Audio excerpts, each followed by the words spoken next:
সুপ্রিয় শিক্ষার্থীবৃন্দ, আশা করছি ভালো এবং সুস্থ আছো। এ পর্বে আমরা আলোচনা করব ইটারেশন পদ্ধতি ব্যবহার করে সমস্যা সমাধানের ধাপ। এগুলো সম্পর্কে জানার পরে আমরা একটা প্রশ্ন সমাধান করব। ওই প্রশ্ন অনুযায়ী তোমরা তোমাদের বইয়ের যে আরও কোশ্চেন আছে সেই কোশ্চেনগুলা একই নিয়মে সমাধান করবা। যদি কোথাও সমস্যা হয় তাহলে অবশ্যই কমেন্ট করবা। তো আমরা আমাদের আলোচনাগুলো ধারাবাহিকভাবে শুরু করি।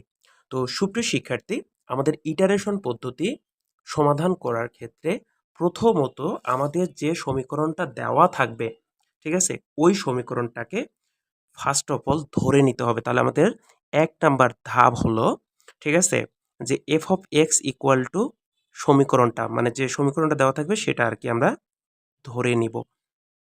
কি নিব? ধরে নিব। এটা গেল ফার্স্ট কেস, ঠিক আছে। ২ নাম্বার হচ্ছে এটার আমরা মান বের করব। আমাদের যে সমীকরণটা দেওয়া থাকবে সেই সমীকরণটার মান বের করব, অর্থাৎ প্রদত্ত সমীকরণ এর মান বের করা। এটা হলো আমাদের ২ নাম্বার ধাপ। ৩ নাম্বার ধাপ হচ্ছে যে মানটা বের করব ওই মানটা থেকে আমরা একটা ছোট মান নিব, আর একটা বড় মান নিব। তো এই ছোট মান এবং বড় মান নেওয়ার ফলে আমরা একটা পজিটিভ মান পাবো, আরেকটা নেগেটিভ মান পাবো, ঠিক আছে। অর্থাৎ একটা 0 থেকে বড় মান পাবো, আরেকটা হচ্ছে 0 থেকে ছোট মান পাবো। এটা গেল। এরপরে আমাদের ৪ নাম্বার ধাপ হলো আদি মূল নির্ণয় করা, আদি মূল বের করা। তো আদিমূল বের করার সূত্র কি? আমরা অলরেডি জানি, এক্স নট ইকুয়াল টু এই যে দুটা মান আমরা ছোট ধরবো ওই দুটা মানের যোগফলকে ২ দিয়ে ভাগ করলে আমাদের আদিমূল চলে আসবে। তো আদিমূল বের করার পরে এটা আমাদের তো হয়েই গেল। এরপরে ৫ নাম্বার ধাপ, আমাদের যে সমীকরণটা দেওয়া থাকবে ওই সমীকরণ থেকে চলকের মান নির্ণয় করা, মানে চলকের মান বের করা। চলকের মান বের করা, মানে যেভাবেই হোক চলকের মান, ঠিক আছে। যদি এক্স এর সমীকরণ হয় তাহলে এক্স এর মানটা বের করবা, যদি ওয়াই এর চলক হয় তাহলে ওয়াই এর মানটা বের করবা, ঠিক আছে, মানে ক্যালকুলেশন করে আর কি বের করবা। করার পরে আমাদের পরের ধাপ হলো যে চলকটা পাবা ওই চলকটা সমান সমান ফাই অফ, এখানে হচ্ছে চলকটা হবে, ঠিক আছে, মানে চলক সমান সমান ফাই অফ চলক, ঠিক আছে। চলক সমান ফাই অফ চলক ধরে নিবা। তারপরে কাজ হলো একবার অন্তরীকরণ করবা। কাকে অন্তরীকরণ করবা? এই যে এটাকে, মানে ফাই অফ চলক, এটাকে একবার অন্তরীকরণ করতে হবে, অর্থাৎ একবার অন্তরীকরণ করা, ঠিক আছে। একবার আমরা অন্তরীকরণ করব। তো অন্তরীকরণ করার পরে আমরা ওইটাকে একটা শর্তের মধ্যে জুড়াই দিব, ঠিক আছে। সেই শর্তটা হলো এরকম যে ফাই প্রাইম চলক, এখান তো আমরা একটা চলক পাবো, ইকুয়াল টু আমরা একবার অন্তরীকরণ করলে একটা তো মান পাবো, ওই মানটা, ঠিক আছে, ওই মানটা সবসময় 1 এর থেকে ছোট হবে, ঠিক আছে। এই শর্তটা আমরা সবসময় দিব। আমরা যে চলকটা পাবো, মানে ফাই অফ, মানে এটা যে একবার অন্তরীকরণ করার ফলে তো একটা মান পাবো, ওই মানটা সবসময় 1 এর থেকে ছোট হবে, ঠিক আছে। তো এই হলো বিষয়। ফাইনালি হচ্ছে কি সূত্র প্রয়োগ। তো সূত্রটা কি? সেই সূত্রটা লিখি। সেটা হলো xn+1 equal to phi of, যদি এক্স এর যেহেতু আমরা এখানে লিখছি তাহলে কি হবে xn, যেখানে n এর মান কি হবে 0 1 2 3 ডট ডট, ঠিক আছে। এই মানগুলো বের করব। করার পরে আমরা এখন কি করব, জাস্ট মানগুলা এভাবে বের করতে থাকবো। এরপরে হচ্ছে আমরা কিভাবে বুঝবো যে এটার রেজাল্ট এখানেই শেষ? সেটার এই লাস্ট ধাপটা হচ্ছে এটা, যে পাশাপাশি পাশাপাশি পাশাপাশি দুটি মূল পাশাপাশি দুটি মূল সমান সমান যখন হবে তখনই আমাদের চূড়ান্ত ফলাফল পেয়ে যাব। ঠিক আছে? এই হলো মূলত আমাদের ইটারেশন পদ্ধতির ধাপগুলা। তো আশা করছি বেসিকটুকু তোমরা বুঝতে পারছো। এখন আমরা একটা প্রশ্ন সমাধান করব। সুপ্রিয় শিক্ষার্থী, আমরা ইটারেশন পদ্ধতি ব্যবহার করে cos x minus 3x plus 1 equal to 0 সমীকরণ এর 4 দশমিক স্থান পর্যন্ত একটি বাস্তব মূল নির্ণয় করব। তো ইটারেশন পদ্ধতি কি, কিভাবে এটা করতে হয়, তার যে ধাপগুলো আছে সেগুলো আমরা অলরেডি শিখে গেছি। তো এখন ওই ধাপগুলো ব্যবহার করে এই প্রশ্নটাকে সমাধান করব। তাহলে সমাধান প্রথম ধাপে ছিল যে যে সমীকরণটা দেওয়া থাকবে সেই সমীকরণটাকে ধরে নিব। তাহলে ধরি f of x equal to cos x minus 3x plus 1। ঠিক আছে, নেওয়ার পরে এটার আমাদের কি বের করতে হবে? মান বের করতে হবে। এবং সেই মানটা কত দশমিক স্থান পর্যন্ত? 4 দশমিক স্থান পর্যন্ত। কত দশমিক? 4 দশমিক স্থান পর্যন্ত। তাহলে আমাদের ক্যালকুলেটরে কি করতে হবে? ফিক্সড করতে হবে। প্রথম হচ্ছে রেডিয়ানে করে নিতে হবে। তো আমাদের ক্যালকুলেটর রেডিয়ানে করা আছে। তারপরে বলি শিফট দিয়ে মোট চাপলে তোমরা আর কি পেয়ে যাবে যে শিফট মোট চাপলে দেখো 4, এই যে 4 আমরা প্রেস করলাম তাহলে রেডিয়ান হয়ে গেল। এবার হচ্ছে কত? 4 দশমিক। তাহলে আমাদের কত করতে হবে? এই শিফট মোট চাপার পরে দেখো ফিক্স 6 এ আছে, তাহলে আমরা 6 প্রেস করব। করার পরে যেহেতু 4 দশমিক তাহলে আমরা 4 প্রেস করব, করে ইকুয়াল দিব। তাহলে আমাদের ক্যালকুলেটরটা 4 দশমিক পর্যন্ত মান দেওয়ার জন্য তৈরি হয়ে গেল। এবার হচ্ছে আমরা এই সমীকরণটার মান নির্ণয় করব। তাহলে আমাদের সমীকরণটাকে তুলতে হবে। তাহলে আমরা মান তুলে ফেলি। তাহলে দেখো cos x minus 3x plus 1 দিয়ে আমরা কি করব? শিফট ক্যাল চাপবো। ঠিক আছে, চাপলে আমাদের মানটা কি চলে আসছে? আমাদের মানটা চলে আসছে 0.5178। তাহলে আমরা কি করব? এইটার চেয়ে একটা ছোট মান নেব, একটা বড় মান নিব।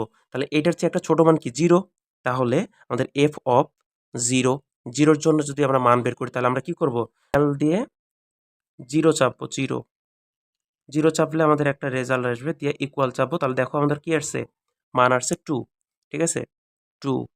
তাহলে 2, যেহেতু আমাদের 4 দশমিক পর্যন্ত বলছে, ঠিক আছে, আমরা আনসারের সময় 4 দশমিক পর্যন্ত আর কি লিখবো। আপাতত আমরা দশমিকের পরে যে 4টা জিরো আছে সেই জিরোগুলো আপাতত লিখতেছি না।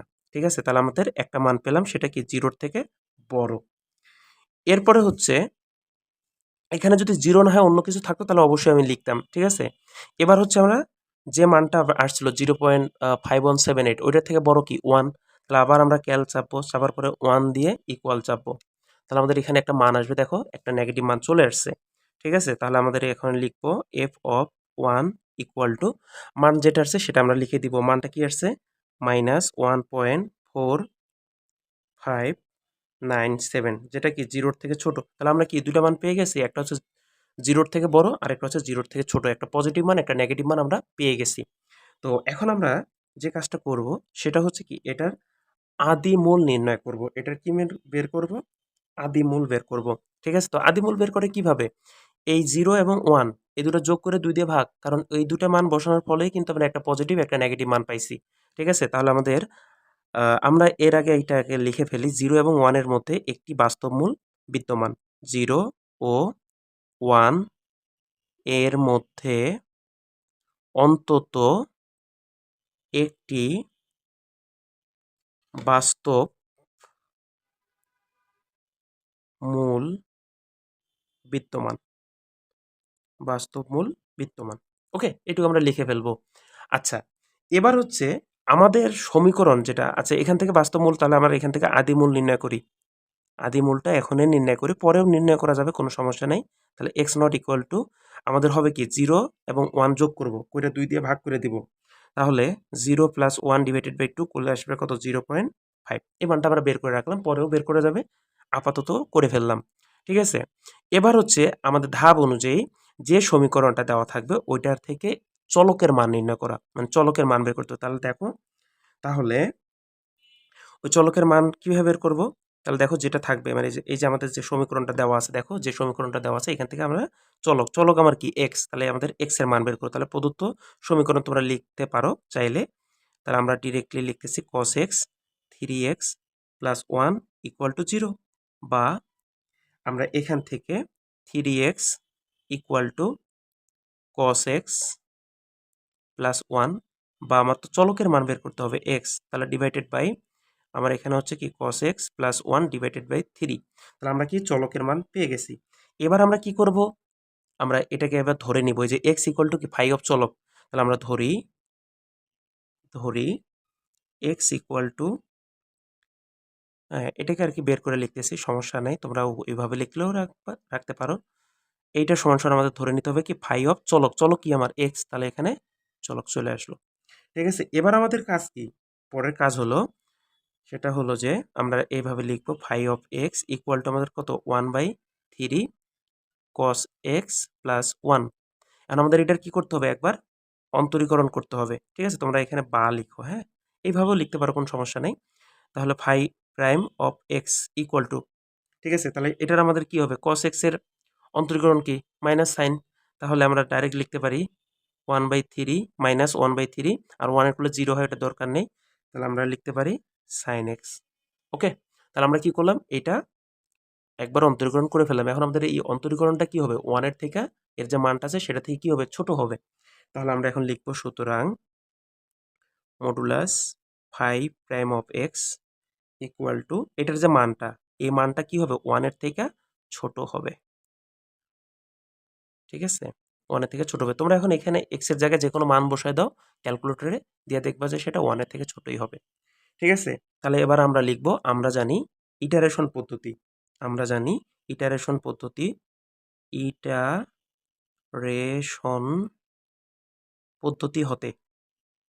পদ্ধতি মতে বা হতে যা মন চায় লেখো। সূত্রটা কি ছিল, x N plus 1 equal to কি ফাই অফ এক্স এন। ওকে, এতটুকু ক্লিয়ার। তো আমরা এবার হচ্ছে এন ইকুয়াল টু, এখানে কি কি বসবে, এন এর মান 0 1 2 3 এগুলো বসবে। হ্যাঁ, তো আমরা একবার জিরোর জন্য বের করি, তাহলে জিরোর জন্য যদি বের করি তাহলে আমাদের আদি মান কত আসবে, এক্স নটের মান কত আসবে, এক্স নটের মান আমরা অলরেডি কিন্তু বের করে ফেলছি, কত এক্স নটের মান আমরা বের করছি 0.5। এবার হচ্ছে কি আমরা করব, এক্স ওয়ানের মান বের করব, এক্স টু এর মান বের করব, এক্স থ্রির মান বের করব। এইভাবে আমরা দেখব যে পাশাপাশি দুইটা মান সমান হচ্ছে কিনা। পাশাপাশি যদি দুইটা মান সমান হয় তাহলে সেটাই হচ্ছে আমাদের চূড়ান্ত রেজাল্ট বা ফলাফল। তো আমরা এই জিনিসগুলা বলেছিলাম যে আমরা ডিরেক্টলি ক্যালকুলেটরে করব। ঠিক আছে, তাহলে আমরা কি করব, এই যে এফ অফ এক্স এন যে সমীকরণটা দেওয়া, এই যে সমীকরণ যেটা আছে এক্স এর মান, ঠিক আছে, এই যে আমাদের এখানে f of phi of x আছে, তো এই এক্স এর মান এই যে এটাকে আমরা এখন ক্যালকুলেটরে তুলব। তো কিভাবে তুলে, খেয়াল করো, আমাদের আছে কি cos x প্লাস 1, তাহলে দেখো আমরা বসাই, তো আমাদের তোলার পরে আমরা এখন 0.5 বসাবো, তাহলে ক্যাল 0.5 দিয়ে ইকুয়াল চাপবো। তাহলে ইকুয়াল চাপলে দেখো আমাদের একটা মান চলে আসছে, সেই মানটা আমরা এখন এখানে লিখবো। ঠিক আছে, তাহলে আমাদের এক্স নটের মান হচ্ছে ওইটা, এক্স ওয়ানের মান হচ্ছে কত 0.6259। ওকে, এবার আমরা কি করব, আবার আমরা কি করব, ক্যাল চাপবো। এই দেখো আমরা আবার ক্যাল চাইপা এই মানটা তুলবো। ঠিক আছে, কি মানটা, এই যে এই মানটা 0.6259 দিয়ে আবার আমরা ইকুয়াল চাপবো। তাহলে ইকুয়াল চাপলে আমাদের কত আসলো, এক্স টু এর মান, দেখো এক্স টু এর মান আসলো আমাদের 0.6035। এরপরে হচ্ছে আমাদের দেখো এখনো কিন্তু সমান হয় নাই, তাহলে আমরা কি করব, আবার এটাকে বসাবো। তাহলে ক্যাল দিয়ে আমরা আবার এটা তুলবো। ঠিক আছে, তাহলে কত বসাবো, 0.6035 দিয়ে আবার আমরা ইকুয়াল চাপবো। তাহলে আমাদের আসলো কত, এক্স ফোর এর মান, সরি এক্স থ্রির মান, এক্স থ্রির মান কত আসলো 0.6078। তারপরেও আমাদের দুইটা মান কিন্তু পাশাপাশি সমান হয়নি, তাহলে আবার আমরা কি চাপবো, ক্যাল চাপবো। চাপার পরে এটা আবার তুলবো 0.6078 দিয়ে আবার আমরা ইকুয়াল চাপবো। তাহলে আমাদের আসলো কত, এক্স ফোরের মান কত আসলো 0.6070। তারপরেও আমাদের দুইটা মান কিন্তু একই হয় নাই। ঠিক আছে, এক্স ফোরের মান তবুও আমাদের দুইটা মান কি একই হয় নাই। তাহলে আবার আমাদের বসাইতে হবে। তাহলে আমাদের আবার দিব ক্যাল। তাহলে 0.6070 দিয়ে আমরা আবার ইকুয়াল চাপবো। তাহলে আমাদের আসলো কত? x5 এর মান আসলো 0.6071, তারপর সমান হয় নাই। তাহলে আমরা আবার চাপবো। তার মানে ক্যাল 0.6071 দিয়ে আবার আমরা ইকুয়াল দিব। তাহলে দেখো এবার আমাদের সেম মান আসছে। তার মানে x6 ইকুয়াল টু আমাদের মান সেম আসছে 6071। দেখো x5 এবং x6 এই দুইটা মান কি পাশাপাশি আমরা সমান পাইছি না? তাহলে আমাদের এটাই হচ্ছে আমাদের চূড়ান্ত রেজাল্ট। তাহলে আমরা এখন লিখবো যেহেতু যেহেতু যেহেতু x5 equal to x6 equal to এই যে মান 0.6071, তাহলে আমাদের আসন্ন মূল, ঠিক আছে, যেহেতু আমাদের তাহলে আসন্ন মূল কোনটা এটা, তাহলে আমরা লিখবো সুতরাং আসন্ন আসন্ন মূল সমান সমান কি হবে 0.6071। এটাই হচ্ছে আমাদের আনসার। তো আশা করছি বিষয়গুলো বুঝতে পারছো। তো এভাবে তুমি তোমার বইয়ের ইটারেশন পদ্ধতিতে যে ম্যাথগুলো দেওয়া আছে সেগুলো তোমরা সমাধান করবা। তো আশা করছি বিষয়গুলো বুঝতে পারছো। তারপরে যদি কোথাও বুঝতে হয় মানে সমস্যা হয় তাহলে অবশ্যই কমেন্ট করবা। ইনশাল্লাহ বুঝাই দিব। ভালো থেকো, সুস্থ থেকো। আল্লাহ হাফেজ।